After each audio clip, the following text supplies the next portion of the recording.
way by simulation, right? We're going to simulate. We're going to get our DTM, our deterministic Turing machine, and we're going to simulate it. To use it, we will use this to simulate an NTM. That's the basic strategy, right? That's the main idea, the big idea. Okay. Now, as a bit of shorthand, even NTM gets a bit long. Let's just call it N, right? That's the N is short for NTM, and NTM is short for non-deterministic Turing machine. And D, obviously, short for DTM, which is short for deterministic Turing machine. Okay, so N and D. So we're going to use D, and we're going to simulate N. Right? That's the very top level strategy. Now, how to do that? Well, what we're going to do now is we will use D. We will go down every branch. Now remember, this is an N, or an NTM. And non-determinism means that the computation tree is branched, right? It's bushy. It looks like a tree. It'll have branches. And so the strategy to simulate N using D is that D will go down the various branches. It'll go down all the branches of N, because N's computation tree is a tree. Well, it is. It's a tree. Whereas, strictly speaking, a deterministic, a deterministic Turing machine, it's just a line, effectively. One node to the next node to the next node. It's just with one child to each node, right? Just effectively a line. Whereas non-deterministic Turing machine, its computational history, I suppose, is a tree. So you have a computational tree. And the strategy is, so like the next level down, is to have your D, your deterministic Turing machine, go down the branches of your N, and execute the processing node by node as it goes down each branch of the tree, the computation tree of N, wasn't it? N. Okay? Hope that's clear, right? So we'll use D. It'll go down. It'll try all the possible branches of N. So effectively, it's doing the same task as N is doing. Now, strictly speaking, the D does not have its computational history. It's just a line from node to node to node, like a line.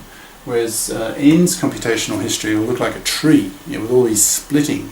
You get a split every time you get a non-determinism arising. In other words, when you get a choice of the next step, right? A step being, a new configuration.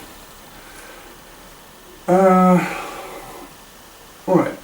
Okay. So next thing is now if D finds the accept state in one of the branches, then D accepts. Now that's pretty similar to what we've done before with non-determinism.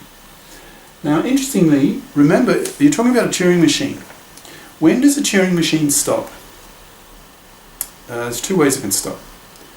It gets into a configuration that has an accept state, or it gets into a configuration that has a reject state. Okay, they're the only two ways it can stop. They are called halting states. There's two states: Q accept and Q reject. The two halting states, and that's the only way that a Turing machine can stop.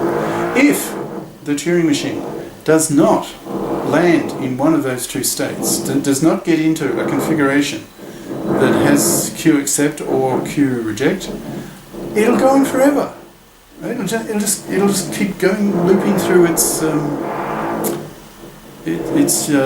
transition table, and it'll keep writing and moving, and it'll just go on forever, unless it specifically lands in one of those two halting states. Okay, so So now that's important. This possibility that the Turing machine could just go on forever. That's a consideration that we'll use later on the proof. So don't forget it. Okay. So if as D is going down all these branches of N, if it gets into an accept state in one of the branches, then that machine D accepts. Right? It accepts the string. Otherwise, if that doesn't happen, if it doesn't get into an accept, then well, Sipser doesn't mention it. I think what he should be saying is it doesn't get into accept or reject. The simulation won't terminate. Is that strictly true?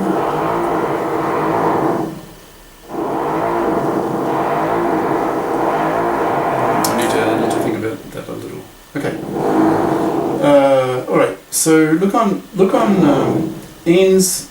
Yeah, the non-deterministic Turing machine. Look on N's computation as a tree, right? With an input string W, and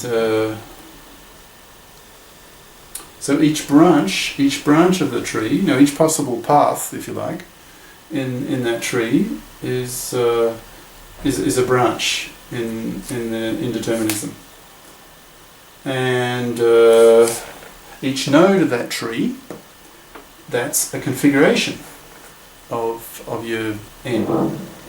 Okay, so you got imagine my fingers like palm here is like the root node, and I have let's say I have 4 children, so I have 4 choices immediately in the first step.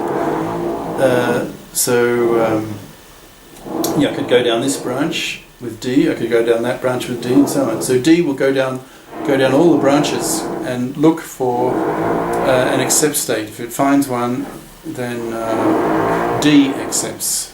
And if it doesn't find one, the simulation will not terminate. I have a question mark about that. What happens if it gets into a reject state? I'm puzzled by this. Maybe it'll clarify a bit later. Okay, now each node of that tree, that history. So you had the root node here, and then let's say 4 child nodes.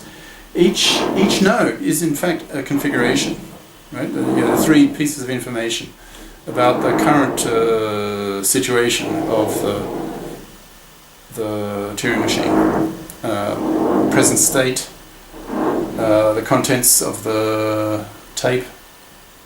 What was the other thing? Oh, and the position of the head on the tape. Okay. All right. So each node of the tree is configuration. Now the root node will be the start configuration. That's sort of obvious, right? And so what D is doing, the deterministic simulating machine, it's searching the tree, N's tree.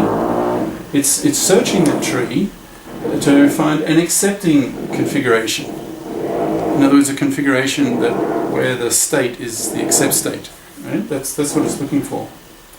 And getting D to search the tree, N's tree, is you have to be careful. Doing it carefully is crucial, because things can go wrong if you don't search all branches. Well, maybe you might miss the rare accept state. It's possible. So in the next session, we'll talk about search strategies. Now, if you've done some artificial intelligence, or other branches of computer science, you may be familiar with the distinction between a depth-first search and a breadth-first search, and those 2 topics will come up in the next session. Because now the strategy is we're going to have our machine D, the deterministic TM. We're going to have it searching through the tree, the computation tree of N, right? So so that D is doing the same job as the N, but deterministically.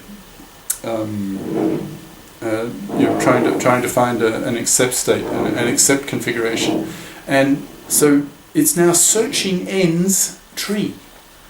So strategies on how to search now become appropriate, and two broad categories in this context: depth first search and breadth first search. So I'm leading well into the next session, so I'll stop here.